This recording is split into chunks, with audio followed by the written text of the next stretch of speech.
South ఇండియాలోని అతి తక్కువ ధరలకి రత్నాలనందించే ఏకైక సంస్థ 6JVR. రాష్ట్రంలో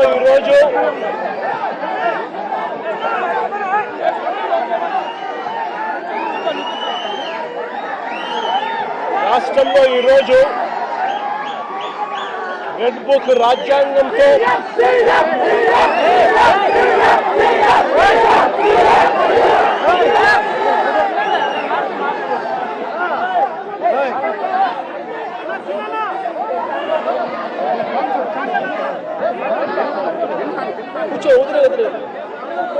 రాష్ట్రంలో ఈరోజు రెడ్ బుక్ రాజ్యాంగంతో ఏ రకంగా అదుపు తప్పిపోతే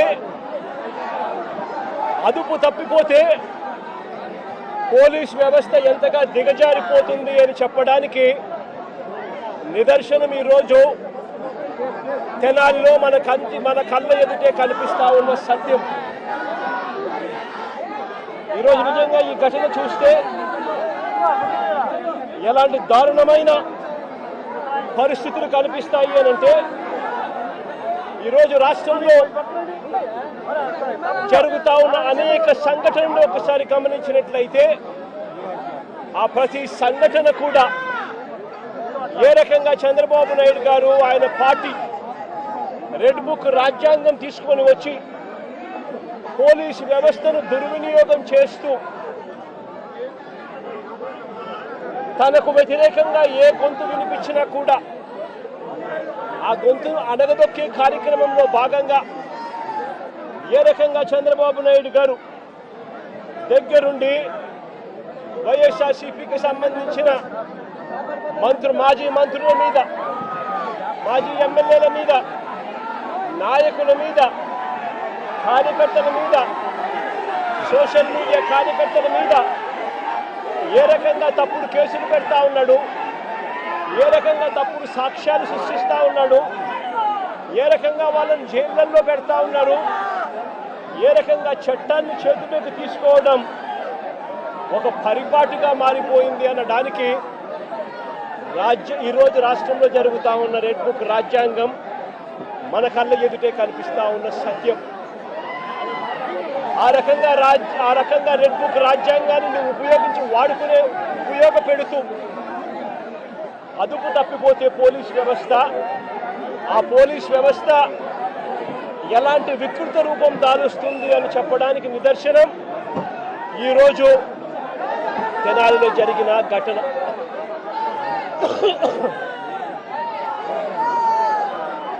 సరే, రాష్ట్రంలో ఇంత భయానక పరిస్థితుల మధ్య తెనాలిలో అసలు ఏం జరిగింది, తెనాలి ఘటన ఎందుకు ఇంత అన్యాయమైన ఘటన అని చెప్పి ఒకసారి లోతుల్లోకి అందరం కలిసికట్టుగా పోదాం.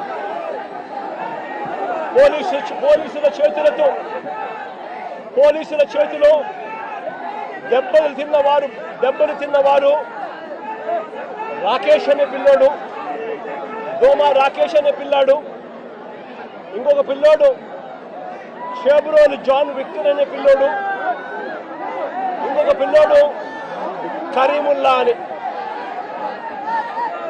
దళితులు, మైనారిటీ వర్గానికి చెందిన వ్యక్తి ఇంకొక పిల్లాడు. అంటే అణగారిన వర్గాలు, అంటే సామాజికంగా, ఆర్థికంగా వెనకబడిన వర్గాలు. ఒకసారి ఈ ఘటన ఎలా జరిగింది అనేది ఒకసారి గమనించండి. రాకేష్ అనే పిల్లోడు అసలు తెనాలిలో కూడా ఇక్కడ ఉండడు. తాను జొమాటో అనే కంపెనీలో ఉద్యోగస్తుడు. హైదరాబాద్లో తాను పనిచేస్తూ ఉన్నాడు. హైదరాబాద్లో పనిచేస్తూ ఉన్న ఈ రాకేష్ అనే పిల్లాడు, జొమాటో అనే కంపెనీలో పనిచేస్తూ ఉన్న ఈ రాకేష్ అనే పిల్లోడు తనకు ఏదో పాత కేసుకు సంబంధించి, వీళ్ళంతా యంగ్స్టర్స్, చిన్ననాటి సమయంలో వీళ్ళకి ఏదో పాత గొడవలు, పాత ఏదో గొడవల నేపథ్యంలో ఉన్న కేసుల మధ్య ఈ పిల్లాడికి సంబంధించిన ఒక పాత కేసులో వాయిదా కోసం మాత్రమే ఈ పిల్లాడు తెనాలికి వచ్చినాడు. కానీ ఈ పిల్లోడు ఇక్కడ పనిచేయడంలా, ఈ పిల్లోడు ఇక్కడ ఉండడంలా. హైదరాబాద్లో పనిచేస్తూ ఉన్నాడు జొమాటో అనే కంపెనీలో. ఈ పిల్లాడిని చూడడానికి ఈ పిల్లాడు ఫ్రెండ్స్ వచ్చారు. ఈ పిల్లాడు కూడా పాలిటెక్నిక్ మెకానికల్ చదివిన పిల్లాడు. ఈ పిల్లాడిని చూడడానికి ఈ పిల్లాడు ఫ్రెండ్స్ మంగళగిరి నుంచి వచ్చినారు. వాళ్ళు కూడా ఇక్కడ ఉండరు. మంగళగిరి నుంచి వచ్చిన పిల్లాడు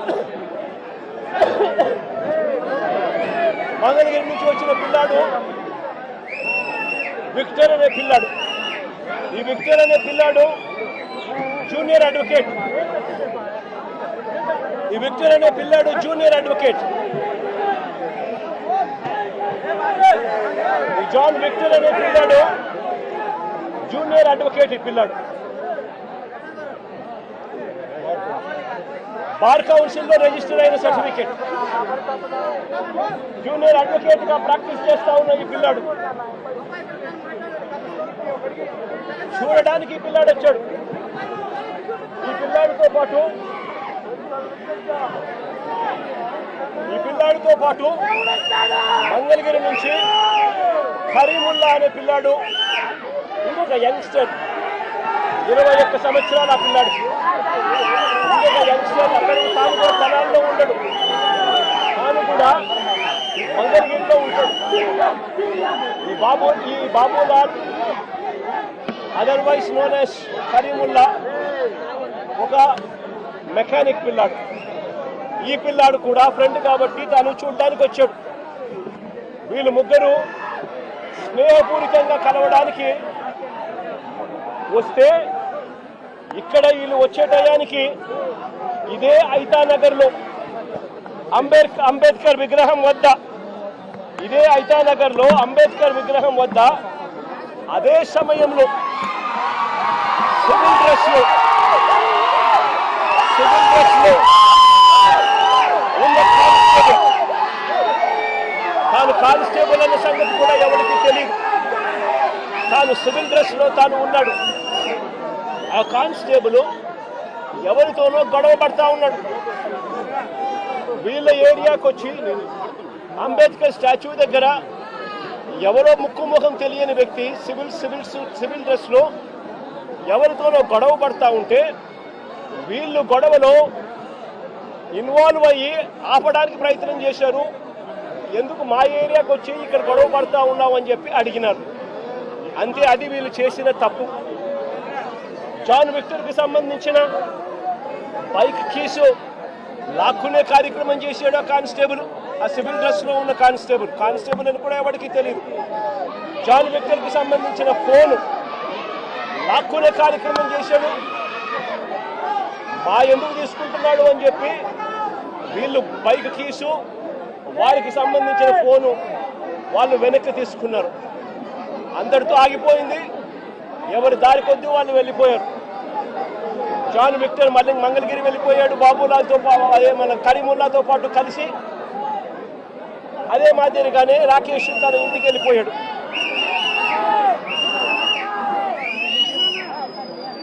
మళ్ళీ మరుసటి రోజు, ఇది జరిగింది ఏప్రిల్ 24వ తారీఖున. ఏప్రిల్ 25వ తారీఖున అంటే మరుసటి రోజున ఎంతటి దారుణం జరిగిందో ఒకసారి గమనించమని అడుగుతా ఉన్నా. మరుసటి రోజున 25వ తారీఖున ఇదే కానిస్టేబుల్ ఈయనతో పాటు మరికొందరు పోలీసులు ఏకంగా మంగళగిరికి వెళ్ళారు. మంగళగిరికి వెళ్ళి విక్టర్ను అంటే జూనియర్ అడ్వకేట్ను, అదే మాదిరిగా కరీముల్లాను, వీళ్ళిద్దరిని కొట్టుకుంటూ తీసుకొచ్చారు. వెహికల్లో కొట్టుకుంటూ తీసుకొచ్చి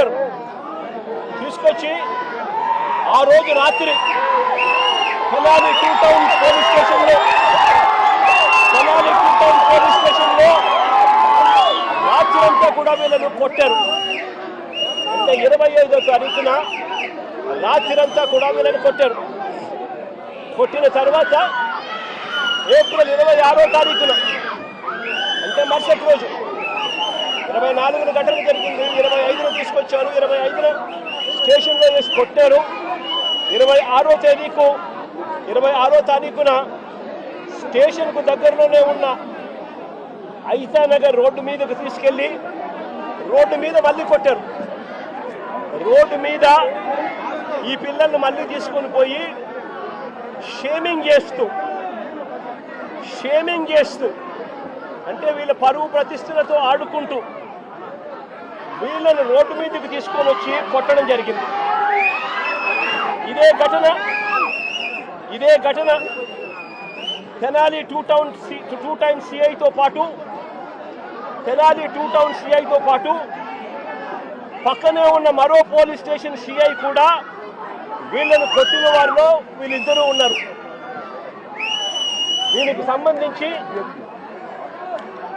దీనికి సంబంధించి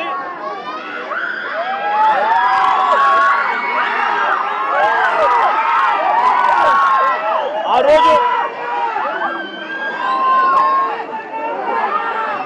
అతి కిరాతకంగా నడి రోడ్డు మీద అతి కిరాతకంగా నడి రోడ్డు మీద వీళ్ళ పరువు ప్రతిష్టను తీస్తూ నడి రోడ్డు మీద అతి కిరాతకంగా పోలీసులు కొట్టిన తీరు ఇది.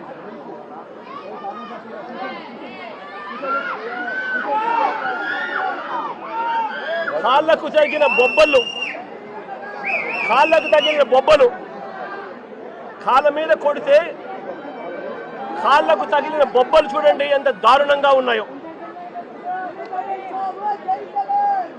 ఇది జరిగిన తర్వాత మళ్ళీ స్టేషన్కి తీసుకెళ్ళి